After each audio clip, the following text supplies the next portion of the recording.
It was a crisp autumn afternoon when 10-year-old Alex and his friends made a foolish decision. The legend of Blackthorn Forest had been whispered about in their village for generations. People said the forest was cursed. No one who entered after dark ever returned the same if they returned at all. But Alex was always the boldest of his friends. Today, he dared them all. "I bet I can make it to the heart of Blackthorn and back before sunset," Alex boasted, standing at the edge of the dark woods where the trees grew twisted and crooked, their branches like skeletal hands reaching into the sky. His friends, half scared and half excited, dared not stop him. The thrill of an adventure that might be more than they bargained for was too tempting. As Alex stepped into the forest, the atmosphere immediately changed. The air grew colder, thicker. The once bright sky above turned gray, as though the sun had been swallowed whole. His friends watched from the edge, their voices a distant murmur. Alex felt the weight of the silence around him. No birds, no wind, just an eerie stillness that made the hairs on the back of his neck stand up. He walked deeper into the woods, the crunch of dead leaves beneath his boots echoing in the unnatural quiet. Then the trees began to whisper. At first it was soft, so faint that Alex thought it was just his imagination. But as he pressed on, the whispers grew louder, curling around him like a thick fog. "Turn back. Leave now. It's not safe."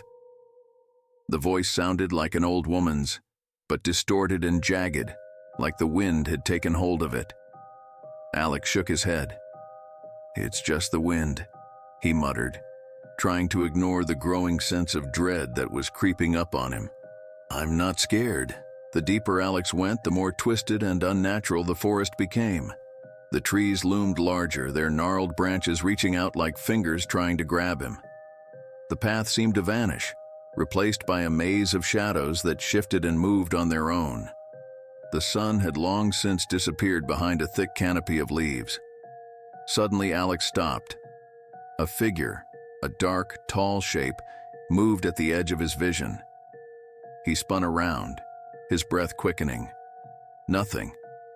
He took another step, but the whispers became louder. "You shouldn't be here." This time the voice was different.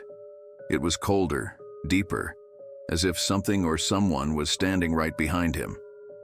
"Hello?" Alex called out, his voice shaky. "Who's there?" No answer. But when he turned back to the path, the forest was different.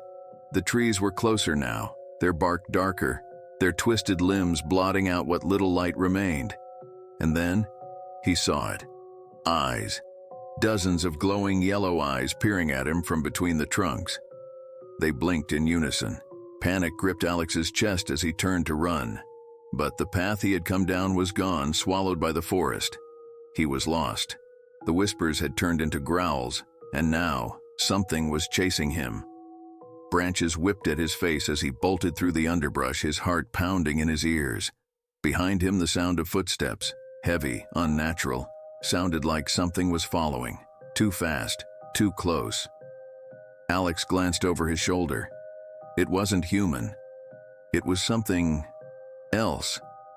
A shadowy figure, tall and hunched, with limbs that seemed too long and twisted, was chasing him through the trees. Its eyes glowed like fire, and its mouth was twisted into a smile that didn't belong to any creature of the forest. Alex didn't know how long he ran, but eventually the trees parted, and he stumbled into a strange clearing. At the center was a large black stone altar, ancient and covered in moss. On the altar was a symbol carved deep into the rock, a symbol he had seen before in the stories the villagers told, though no one had known its meaning. The air here was thick with an oppressive energy, and the ground felt wrong, as if it was alive. Behind him, the creature stopped, its glowing eyes fixed on Alex. The whispers stopped and all was silent. "You shouldn't have come here," the creature growled, its voice low and rumbling like thunder.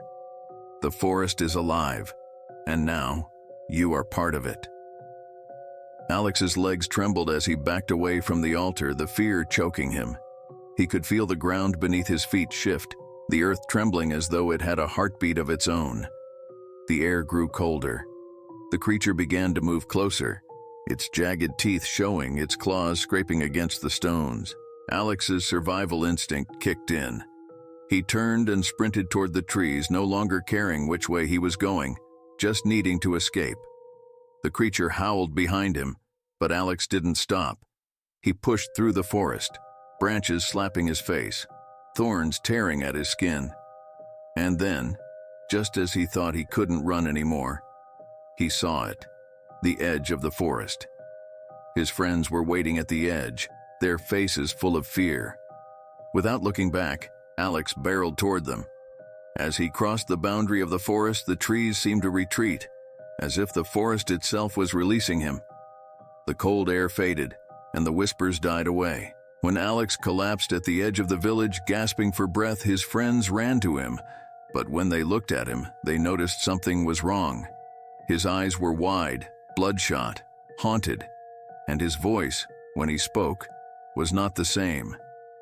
"The forest," Alex whispered, his voice low and trembling. It knows. It's waiting. It's always watching." Days passed, but Alex couldn't shake the feeling that something was still following him. At night, he would hear the whispers again, faint at first, like a memory that wouldn't fade. But this time, they weren't coming from the forest. They were coming from inside his own mind.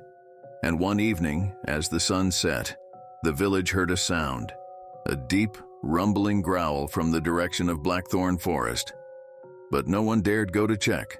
No one ever did.